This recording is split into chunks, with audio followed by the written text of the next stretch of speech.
menyelesaikan proposal disertasinya juga diseminarkan pada siang hari ini. Oke, Pak Bayu Seteja.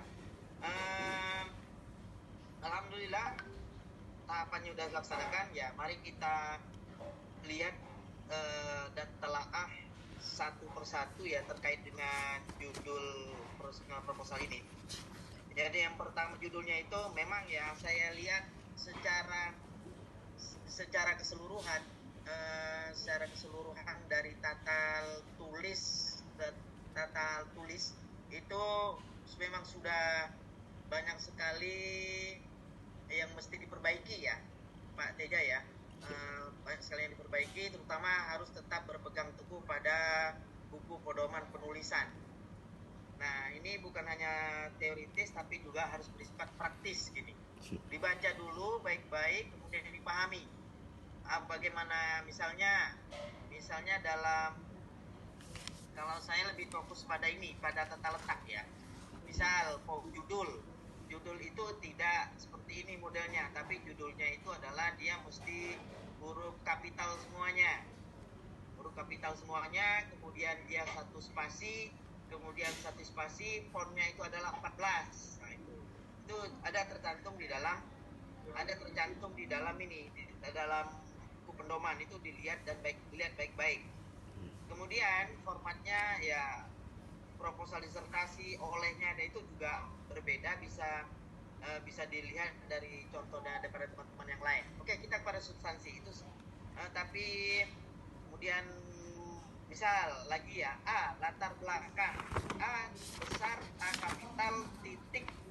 Latar belakangnya itu memang ditulis tidak secara kapital seluruhnya, tapi di huruf depannya saja yang besar. Kemudian yang paling unik di Makassar itu setiap A titik itu adalah harus italic dia, miring dia.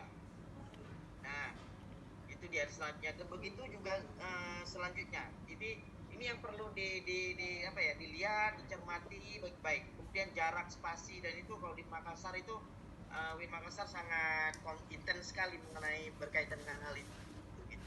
Oke. Sampai penulisan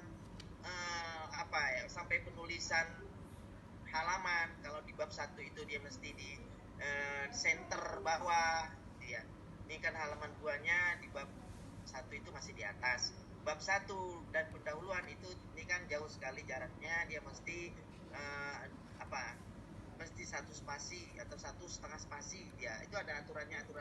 Itu mesti di 1,25 dt biasanya itu di after dan before-nya itu mesti dilihat benar-benar agar tidak keluar dari jalur ke jalan yang benar gitu. Jadi menuju ke jalan yang sesat.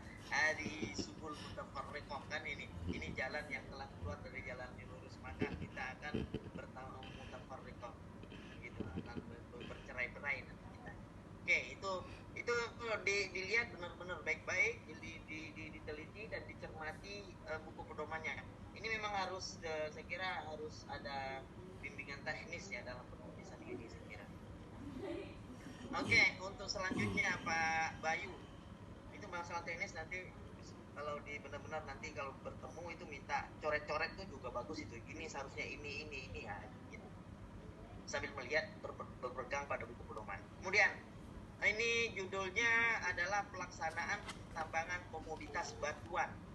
Ada dalam kurung tanah uruk, dalam kurung ditutup di Kabupaten Mempawah, Provinsi Kalimantan Barat, respektif hukum positif dan hukum Islam.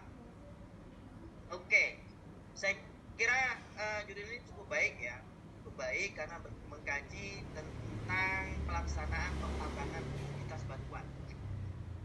Perminerba di sini, Undang-Undang Nomor 4 Tahun 2009, cukup bagus. Cuma saya kira dalam dalam urutan dalam judul itu kita tidak bisa dalam kurung tanah uruk gitu. Nah, saya kira itu dihapus saja, langsung saja pelaksanaan pertambangan komoditas batuan. Nanti penjelasan kaitan dengan bahwa komoditas batuan yang dimaksud itu adalah tanah uruk itu dijelaskan di latar belakang gitu. Pak Bayu Steja.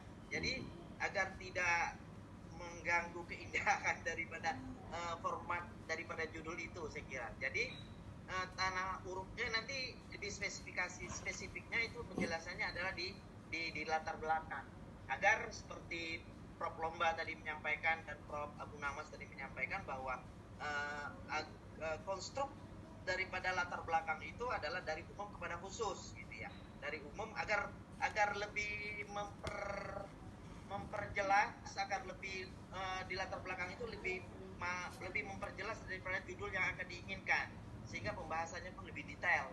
Gitu.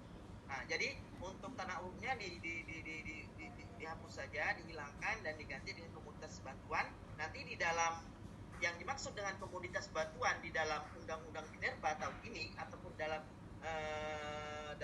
misalnya ada PP, ada peraturan pemerintah daerah, ataupun ada pemerintah, apakah itu provinsi ataupun daerah, itu yang dimaksud komoditas batuan itu adalah tanah uruk. Nah, kalau di sini kan kita bicara tentang pertambangan, ya, pertambangan itu kan sangat-sangat luas ya. Bisa dia batu bara, bisa boksit. Kalau yang ada di Sungai ada batu bara, ada boksit, ada emas, ada segala macam ya. Itu sangat luas, meskipun dia terkait dengan dan terikat dengan Undang-Undang Nomor 4 Tahun 2009. Nah, untuk spesifikasi daripada